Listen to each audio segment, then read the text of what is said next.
Should Uber drivers in America be forced to speak English?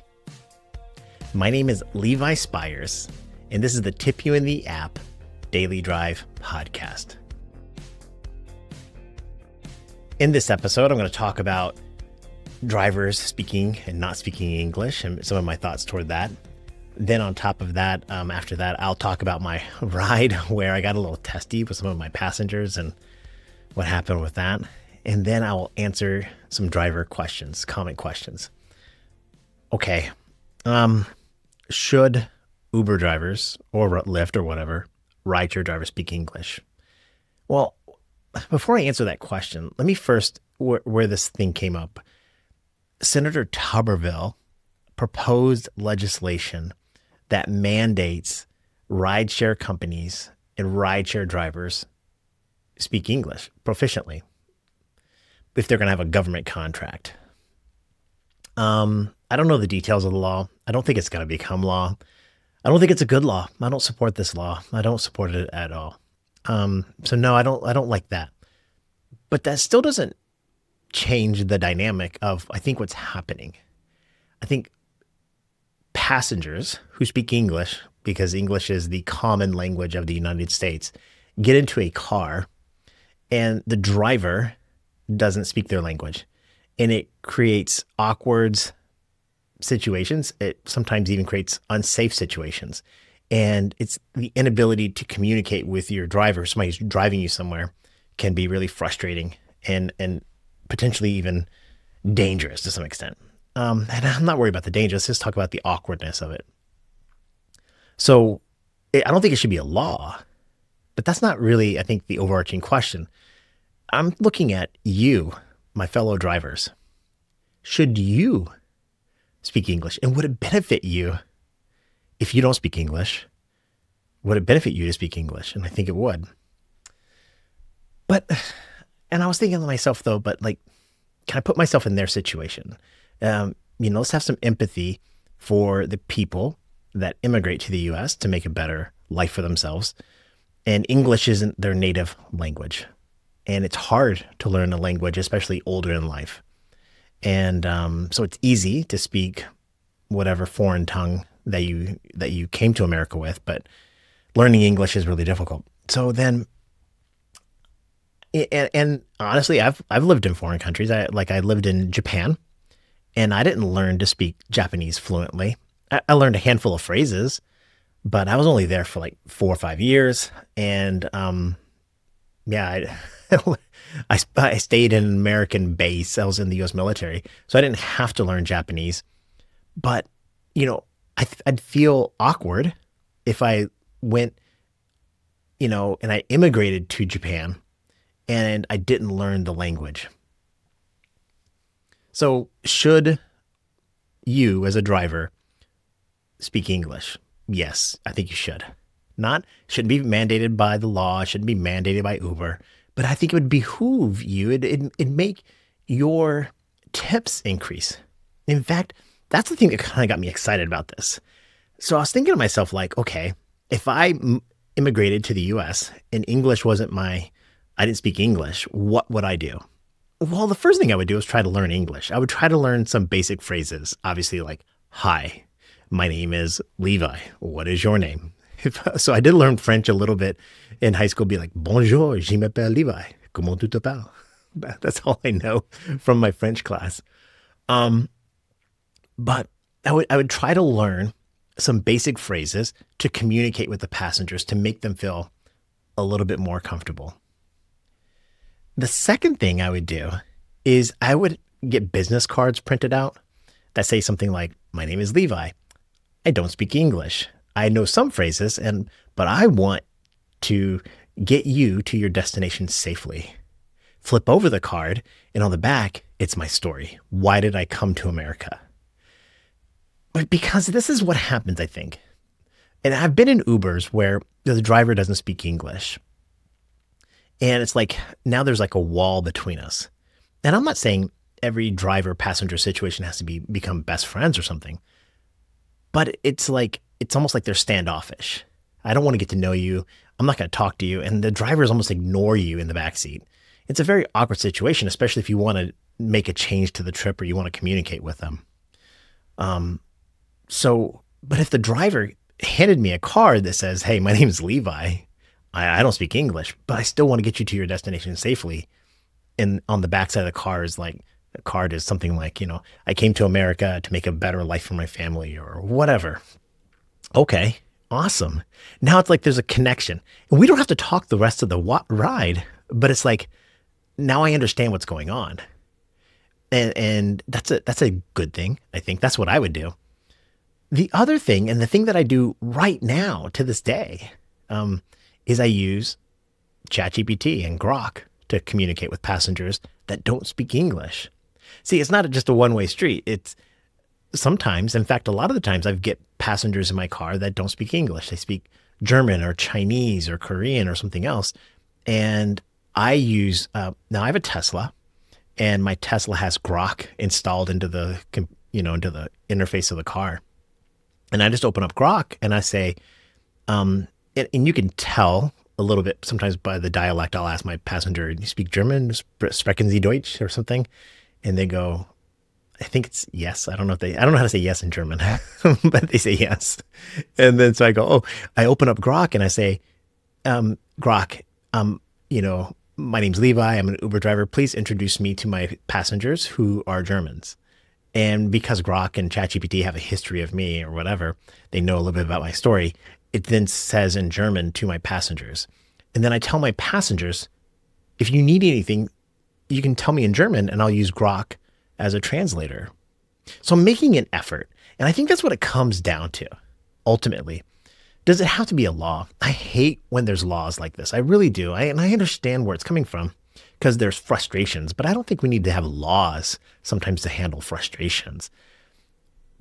But when that person makes an effort to communicate and they can't, I think that makes a human connection. And I think your tips, if you don't speak English right now, your tips will go through the roof because people want to cheer for you. It's a great story. You moved to America for whatever reason and you're trying to learn English. I love stories like that. And I think a lot of people love stories like that. So instead of being standoffish and trying to be distant from the passenger, make a simple human connection, and that could really work out in your favor. And I'm going to tell you what, there are times when, Uber says, "I'm going to go pick up somebody." And that name doesn't look like a traditional English name. It's like a name. I'm like, what is that name? I'll open up ChatGPT or Grok or whatever on the way to pick up that passenger and say, what kind of name is this? Is it a male or female name? What's the country of origin?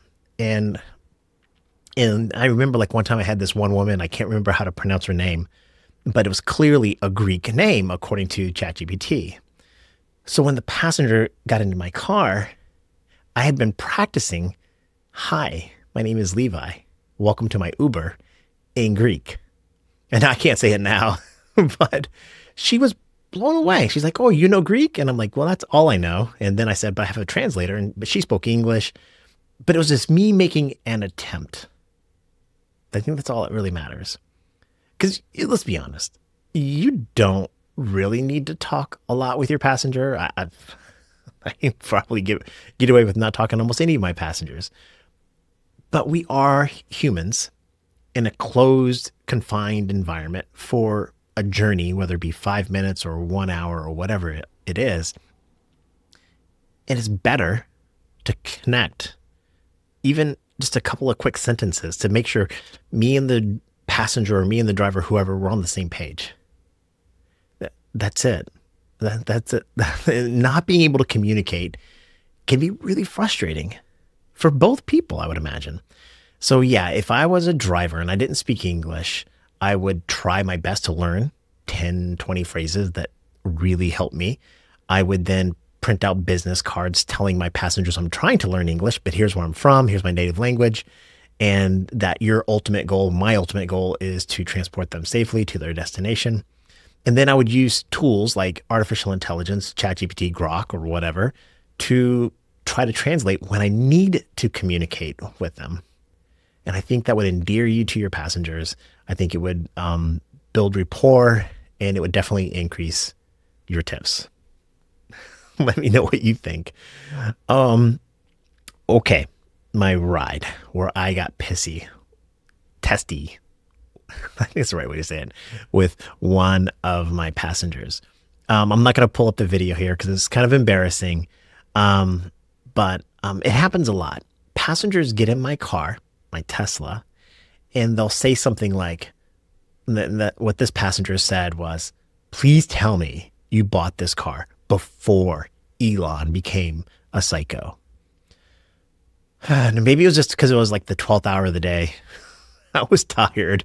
It was late. They were drunk. But it just kind of wears on me. It's this condescending, arrogant, whatever, talk down to me kind of thing. And I can bear with it a lot sometimes. Again, I'm a person that tries to earn a living through tips. But it just kind of rubbed me the wrong way. And it wasn't like when they first got in the car too. They were really liking the car. They were like, oh, look at this. It drives itself and yada, yada, yada, or whatever. It's really fast. And wow, look at the roof. And Teslas are really good cars. They really are. And, but I understand there are people in America that don't like Trump. And because Elon helped Trump get elected, they don't like Elon now. And it's like, the thing is this, I can't wear the burdens or the sins or whoever or the people that I buy products from that I'm around. My name is Levi. I'm just me. Even if my wife did something that somebody else doesn't like, now I'm going to defend my wife, but I didn't do it. I'm not them. I'm just trying to live my life. And it just gets so aggravating. It doesn't happen all the time. It might happen once or twice a week. I think the Tesla hate is mostly online, but when it manifests in my car sometimes, it's just whatever, or the Elon hate or whatever, the Trump hate. And, so what did I do? So the guy says something like, I hope you bought this car before Elon became psycho or something like that. And I'm kind of embarrassed, but it's kind of funny. I said, I bought the car because Elon became a psycho. That's what I said. And it takes a lot. It takes a lot to get Levi, so you could sense the tension rising in the vehicle. And the other guy said, dude, leave the driver alone, because there was like 3 of them. And I said, I understand what you mean. And hey, I get it. But I just told him, I was like, I have an iPhone. And my iPhone was made, in places where labor was probably being abused. I have Nike tennis shoes, and they were made in Chinese or Vietnamese sweatshops. I don't know. There's a lot of horrible, evil things that companies and business owners do. I buy things off of Amazon, and I wouldn't say Amazon, Jeff Bezos is somebody I want to emulate. And even Trump, whether you voted for the guy or not, you could say, Trump has had a pretty, a lot of really bad things in his life. And you can go through whatever list you want to do. But I still live in America. And if I were to visit another country, I can't go around defending Trump or saying why I'm going to immigrate to a new country because Trump is president. People are individuals. It just rubbed me the wrong way. I don't know. How would you handle it? If people dog out your car, what do you say? So it doesn't happen all the time for me to get pissy, but I did. I'm owning it. I'm owning it to you right here in public. There you go. Okay. Oh, by the way, I did get a tip. Nice. So whatever, because I did back off of my pissiness a little bit. Okay. Questions. Part-time in Paris asked about tipping, specifically cash tipping. Do I track my cash tips? No, because I don't get that many of them. I've probably made 500 maybe dollars in cash tips over the last 6 years of Uber driving, because I've been a driver for almost 6 years now. Yeah, maybe $500. I know I got $100 cash tip one time. I've gotten a handful of 20s, Um, I've definitely gotten some ones. I don't know. You don't get that many cash tips. Um, and so I don't really track it. The other question she had though about tipping was, it was kind of interesting, and maybe I'm reading into it here, part time in Paris, but I was like, if she tips through the app, or doesn't tip through the app, does Uber use that data somehow, some way? And I think so. I don't know how they would use it, but they've got to use it. My assumption has always been that people that tip a lot, Uber sees that tipping and knows they can probably increase the price on you because you're a big tipper, which is really bad because that means they're basically Uber's taking future tips, because now people are going to be like, wow, this Uber's really expensive. I can't afford to tip as much as I used to. But I don't know if they're doing that, so I don't really know. But when it comes to tipping, especially tipping in cash, first, you don't have, she said she tips every driver. She's done it since 2012 or something. You don't have to tip every driver. There are drivers that didn't earn a tip. There are times I didn't earn a tip. When I was pissy with those people, I probably didn't even earn a tip, maybe. When I was snarky. But if the car is clean, or not clean, I should say, if the driver is driving dangerously, there are situations like the driver didn't earn a tip. Like if you had to load your own luggage in the trunk, what are you tipping for? So first, don't have to tip every driver. The driver has to earn a tip first. The second thing is, if you tip in cash, here's what I would do. Let's say you want to tip $10. It's I don't know, $50 ride and you want to tip $10 or whatever. So a 20% tip. I would have 2 5s. I would tip the first 5 up front. When I get in the car, here's $5 or something like that. If it looks like it's clean, here's $5 or whatever. And then at the end of the ride, if the driver earned it, give him the second 5, or give her the second 5. The reason why I would when people tip me cash and they tip me up front, it's happened a handful of times. Like I say, not even a handful, maybe 3 times. I don't know. I can't remember the last time it's happened. But when somebody gets in the car and they give me cash right away, or I can hear the cash, I hear them going through their wallet and going through their cash, I would do anything for that passenger. Anything. You want me to go 100 miles an hour? Let's do this. Whatever.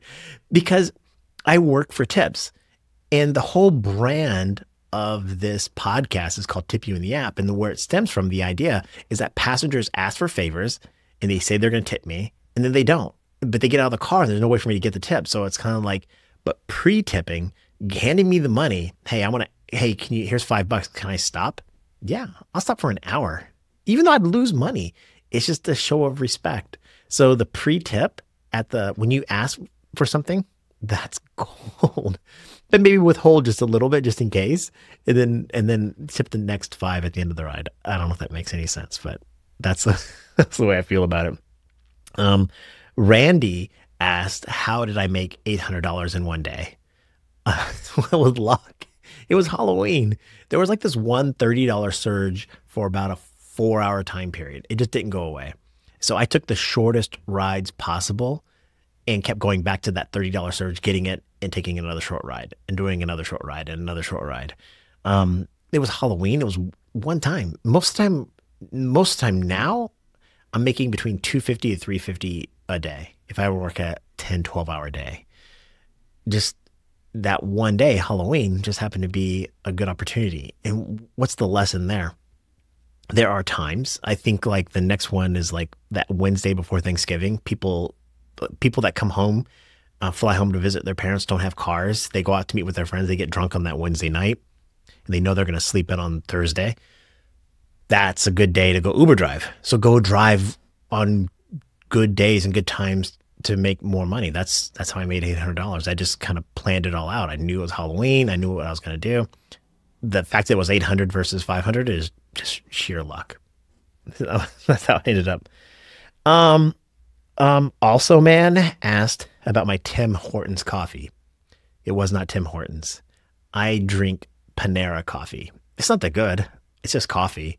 But I grew up in the military, so I'm not a coffee snob. I kind of just like coffee for the heat of it and the caffeine.